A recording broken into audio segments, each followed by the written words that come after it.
Assalamualaikum warahmatullahi wabarakatuh. Bertemu lagi dengan saya, Denny Makarim dari DHM Partners. Teman-teman sekalian, kita masih melanjutkan pembahasan mengenai sisa-sisa pertanyaan yang belum terjawab dalam kajian IR, kajian ketenagakerjaan yang telah lewat. Pertanyaan yang sekarang akan diangkat adalah mengenai sebuah kasus nih, mengenai unpaid leave melalui WhatsApp. Unpaid leave melalui WhatsApp. Oke. Kasusnya kurang lebih begini. Karyawan di restoran di unpaid leave-kan hanya melalui WhatsApp tanpa ada pemberitahuan atau kesepakatan dengan karyawan. Upah dan THR tidak dibayar sejak April sampai sekarang.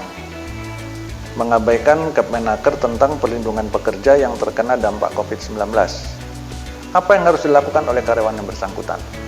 Nah, pertanyaan ini kelihatannya mewakili begitu banyak realita di lapangan yang terjadi hari ini.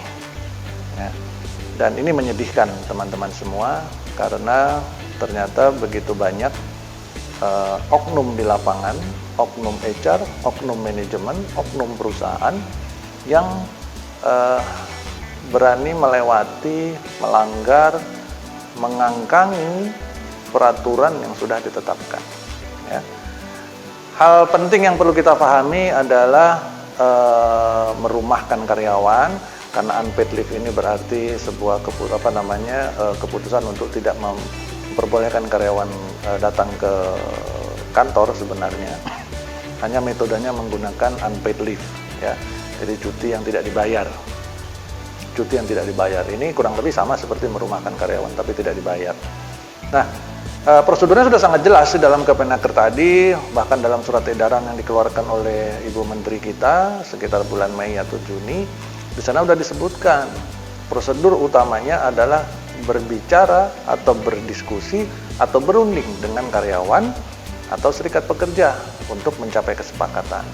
Dan ini hanya bisa dilakukan dengan sebuah kesepakatan, ya. Dan akan menjadi suatu permasalahan yang menarik apabila tanpa adanya kesepakatan, bahkan di dalam pertanyaan ini tadi, dalam kasus ini tidak ada kesepakatan, tidak ada pemberitahuan. Tiba-tiba diberi WhatsApp, semua unpaid leave sejak kapan sampai kapan, kemudian semua tidak dibayar. Ya, sejak April sampai sekarang nih, dia sebutkan begitu. Nah, ini jelas-jelas sebuah pelanggaran terhadap ketentuan perundangan, ya. Sehingga yang harus dilakukan karyawan, yang saya sarankan adalah mengangkat segala alat buktinya, lalui prosedur penyelesaian perselisihan hubungan industrial, hubungi perusahaannya atau departemen HR-nya, minta klarifikasi, minta kejelasan. Dan karena ini kejadiannya tanpa sebuah kesepakatan, berarti kejadian unpaid leave ini adalah langkah atau keputusan yang ilegal dari perusahaan. Maka minta secara baik-baik kepada perusahaan atau kepada HR-nya untuk menyelesaikan pembayarannya atau membuat sebuah kesepakatan dengan benar.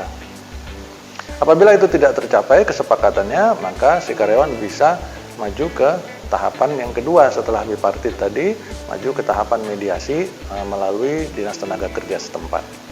Terus berjenjang sampai ke Pengadilan Hubungan Industrial, sampai akhirnya ke Mahkamah Agung. Begitu kurang lebih, Bapak Ibu, teman-teman sekalian, semoga bermanfaat. Saya Denny Makarim dari DHM Partners. Wassalamualaikum warahmatullahi wabarakatuh.